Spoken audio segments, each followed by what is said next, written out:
Hello, welcome to my channel StuckFiles. Today we will discuss about why it sucks to be a free throw liability. You can hide a bad shot. You can mask poor defense. You can even survive without a bag. But if you're a free throw liability, there's no hiding, no escaping. Just you, the ball, and 18,000 people watching your hand shake that it's the most exposed you'll ever feel on a basketball court. The game is stopped. The crowd goes quiet, and there you are, standing alone like it's a punishment. No plays, no screens, no cloak, just silence and judgment. Every miss feels louder than a duck. Every brick echoes longer than a highlight. And when you miss one, they're member. When you miss two, you're a meme. Because when you're bad at free throws, the game slows down just to humiliate you. You don't get the glory of fast breaks or clutch threes. You get awkward stares, coaches pacing, commentators hesitating.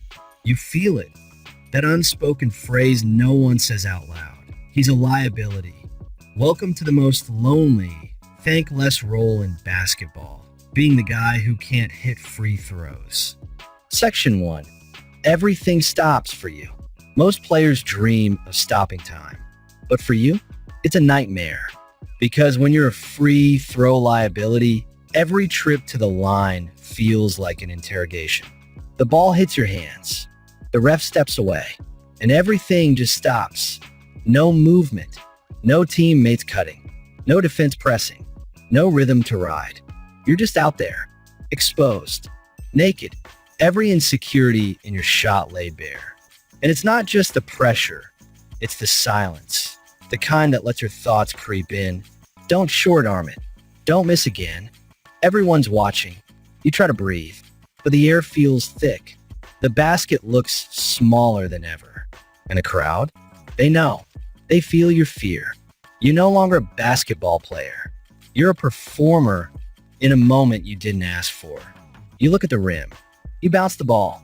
And somewhere in the back of your head, you know the miss is coming. Because you've missed here before. Because your form breaks down under pressure. Because your hands betray you when it matters most. And that's the worst part. You can practice all you want. You can shoot 500 a day. But when the lights come on, you freeze. And everyone sees it. No teammate can help. No coach can sub you out fast enough. You're not just missing shots. You're losing trust. Because in the game's most still, most sacred moment, you blinked. And the whole arena watched. Section 2. Hacky you. Weaponized embarrassment. In most roles, your mistakes are personal. Miss a shot, you shake it off. Blow a rotation, you fix it next play. But when you're a free throw liability, your weakness doesn't just affect you. It becomes the other team's strategy. And nothing's more humiliating than that. They call a hack a whoever. Huff go Ben. Hack a Shack. Hacker Russ. It's not a nickname, it's a tactic. An actual coaching philosophy built around your flaw. That's how serious your free throw issue is. Your struggles aren't just unfortunate. They're exploitable. You become a target. Not because you can't shoot threes. Not because you're weak on defense. But because you can't stand alone at 15 feet and hit a shot without someone breathing on you. Think about how backwards that is. They foul you on purpose. You go to the line, alone, and everyone knows. This isn't a reward. It's a trap. You're being sent to the free throw line like a pawn being sacrificed. Your own coach looks away. Your teammates brace themselves. The broadcasters start whispering about your percentage. And the opposing coach, he's smiling, because your flaw has now become his game plan. He doesn't care about your rebounds, your defense, your IQ. If you can't hit free throws, you're a liability. They'll stop the whole flow of the game just to break you down mentally. They want you tired. They want you second guessing. They want you alone with your weakness again and again and again. Some games, it's not 5 fouls. It's 15, 20, over and over, just to make you prove you're not what they think you are. But you can't, because you're not built for this. because no body is. No player trains for this level of psychological warfare. You feel the stares. You hear the crowd counting. 1, 2, 3, mocking you before the shot even leaves your fingers. And when it bricks off the rim, they cheer like they won. Because they did. They weaponized your flaw, and you had no answer. That's the thing about being a free throw liability. It's not just about your weakness. It's about what that weakness lets them do to you in public, in slow motion, over and over until you break. Section 3. Losing minutes, losing trust. You miss 1 free throw, they shrug it off. Miss 2, they start to whisper. Miss 4, now the coach has a decision to make. Because at that point, it's not just about your percentage. It's about trust. And once a coach stops trusting you at the line, you're done. You might still be the strongest guy on the court. You might still set perfect screens. You might rebound like a monster, defend like a wall. But none of it matters if you can't deliver at the stripe. Because in crunch time, the game slows down.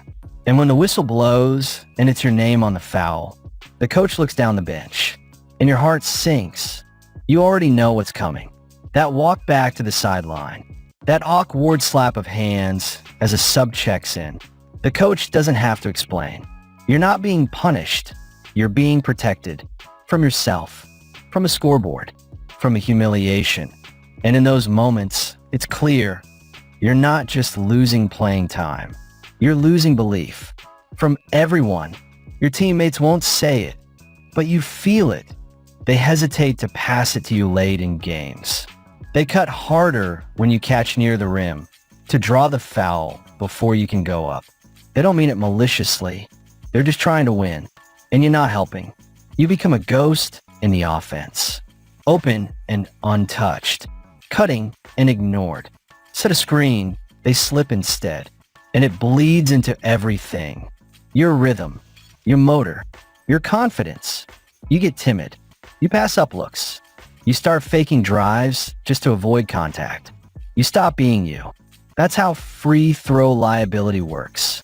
It's not just mechanical. It's mental. It spreads. It eats your identity, your confidence, your playing time. Because if the coach can't trust you on the line, he can't trust you at all. And once that happens, use a rotation guy who can't stay on the floor when it matters. No matter how hard you work, no matter how much you care, no matter how loud your box score looks, you become the guy who gets pulled at the worst time. And deep down, you agree, because you started to lose trust in yourself too. Section 4. The game shrinks when you're afraid to get fouled. Basketball is supposed to be instinctive. You react, you drive, you float, but when you're a free throw liability, the game doesn't feel free anymore. It feels like a trap. You start thinking 2 steps ahead, and not in a good way. You're not reading the defense. You're reading the foul potential. Wide open lane, you hesitate, because if you get hit, it's not an and one. It's 2 free throws and a whole arena holding its breath. Post-up opportunity, you kick it out, because you don't want to feel that moment again, standing alone, hands shaking, crowd waiting. The game shrinks for you. The court gets smaller. The rim feels further, and the paint turns into quicksand. You're not playing to win. You're playing to avoid the whistle. And that's where it starts to unravel. You don't drive to score. You drive and pull up short. You don't crash the glass. You swipe at the ball and peel off. You don't cut hard. You float on the perimeter, hoping to stay out of harm's way. And all of it feels logical in your head. But on tape, you look soft, scared, passive. That's the irony. The more you avoid the line, the more obvious it becomes that you're terrified of it. And opponents can smell that fear. They bait you. They crowd you. They play extra physical just to see if they can push you toward that tipping point. 1 foul away from disaster point, 1 trip away from collapse. And deep down, you feel it too. The weight, the avoidance, the voice inside your head saying, don't get fouled. It changes how you move, how you shoot, how you function. You're no longer a basketball player. You're a landmine trying not to go off.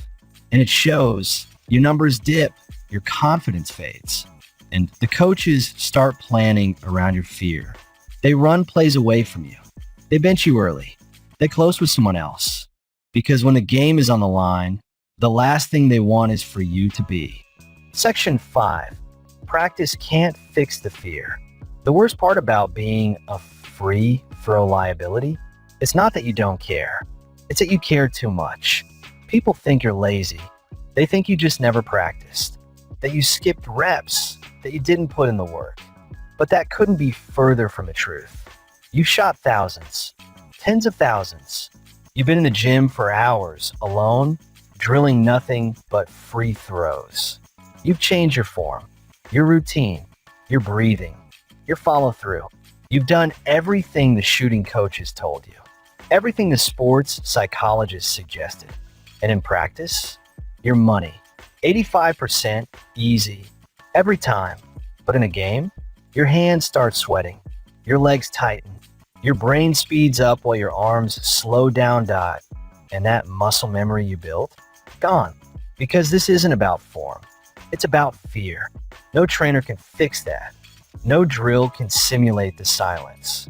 No shooting machine can replicate the pressure of a playoff game with 18,000 fans watching.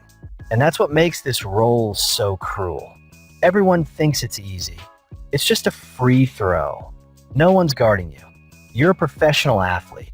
They mock you, critics, fans, analysts, even teammates, sometimes silently, sometimes out loud. But they don't feel what you feel. The moment your name is called, the walk to the line, the weight in your fingers, the voice in your head screaming, "Don't miss, don't miss, don't miss." And when you finally shoot and you do miss, you don't just let your team down.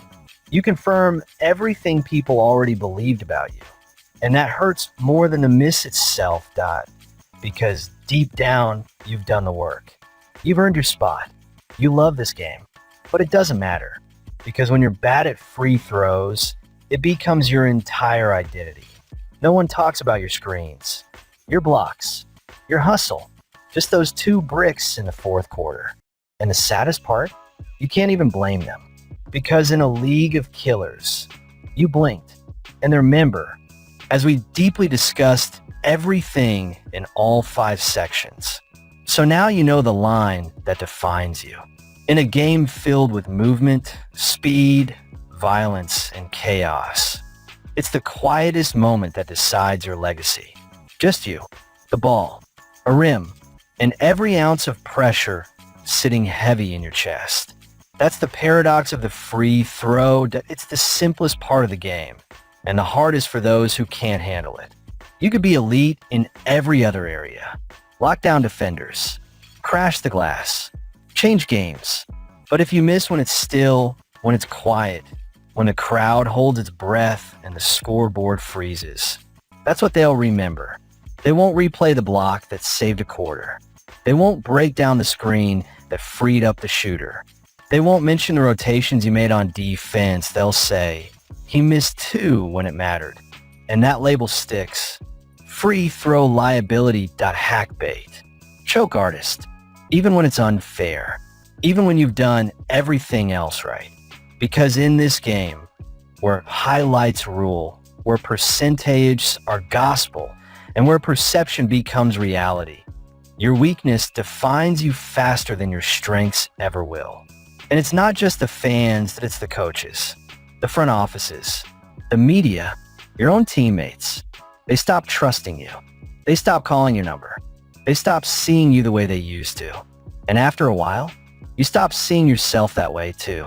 You start believing the worst things people say about you. And that's the part nobody tells you. Being a free throw liability doesn't just mess with your game. It messes with your mind. It shrinks your confidence. It rewrites your career. It haunts your legacy. Because no matter what else you gave, how hard you worked, how much you bled, all they'll remember is what you couldn't hit from 15 feet away.